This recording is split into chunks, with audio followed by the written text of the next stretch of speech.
Florida faces a chronic issue. A red daunting cloud rolls in every year, and every year its presence lengthens. This recurring killer suffocates citizens and wildlife alike. It is known as red tide. Florida citizens must reduce their pollution footprint to circumvent red tide. For us to take action, we need to diagnose why red tide is a problem, understand how our pollution contributes to it, and ultimately intervene. Let's start with giving some context on what red tide is. Red tide is a harmful algae bloom that creates brevetoxins. It occurs in the Gulf of Mexico, but due to moving precipitation, it has relocated to the Panhandle and the coast of the Atlantic. It occurs in the months of August through December. The brevetoxins have physical effects, such as skin irritation and breathing issues. By comparing Floridian lifeguards, a study conducted by the National Center for Environmental Health, concluding that inhaling these brevetoxins produced by red tide causes respiratory discomfort. When consuming wild game caught in these areas infected by red tide, people may experience neurotoxic shellfish poisoning, which entails intestinal neurological issues such as nausea, vomiting, numbness, and dizziness. On a grander scale, the effects can be terminal, as exposure to the brevetoxins can lead to paralysis. Once the large algae bloom dies, copious amounts of carbon dioxide are released into the air, which limits the oxygen supply available in the water. This causes aquatic wildlife to die and wash up on shore, a haunting scene. Let's move on to how our pollution strengthens the problem. Nutrient-poor water fuels algae growth. Manure and septic are chock full of nitrogen and phosphorus. These are primary fuel for red tide. It is carried to the ocean by runoff water.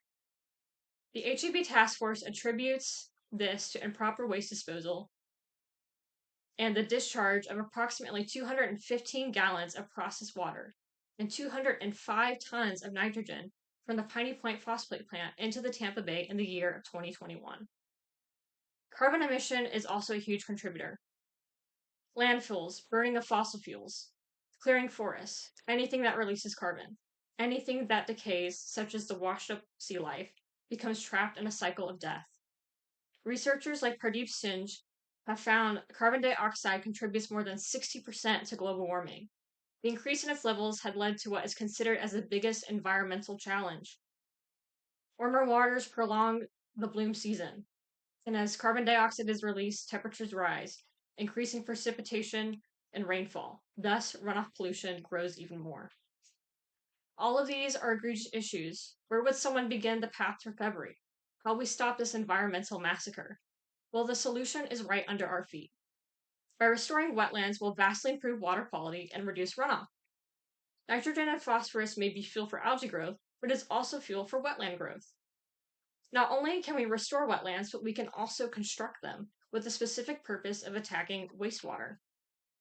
And the Environmental Health Insight states that constructed wetlands technology is one of the emerging and acceptable technologies because it can effectively remove almost all types of pollutants from wastewaters without harming the environment. Wetlands absorb phosphorus and nitrogen before it can even reach the ocean. In addition to being an effective wastewater treatment, it is inexpensive as well. By getting involved, you can be the change to decrease levels of red tide. The Florida Department of Environmental Protection is an excellent place to start, as it provides resources, such as the Domestic Wastewater to Wetlands Program and the Florida Water Plan. These provide direction for beginning the construction of wetlands.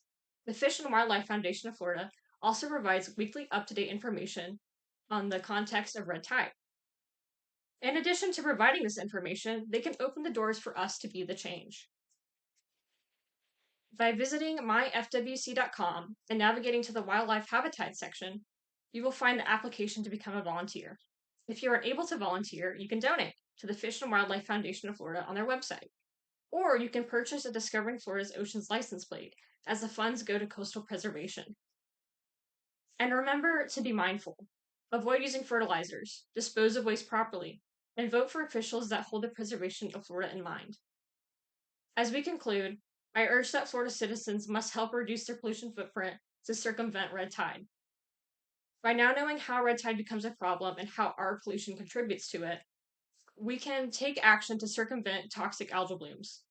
Florida is home to a diverse net of wildlife. We live within the web and we leave our mark. We must care for our ecosystem as it does for us.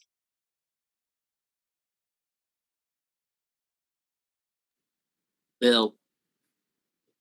Valentina. Jay. Gabby. Catherine. Stephen.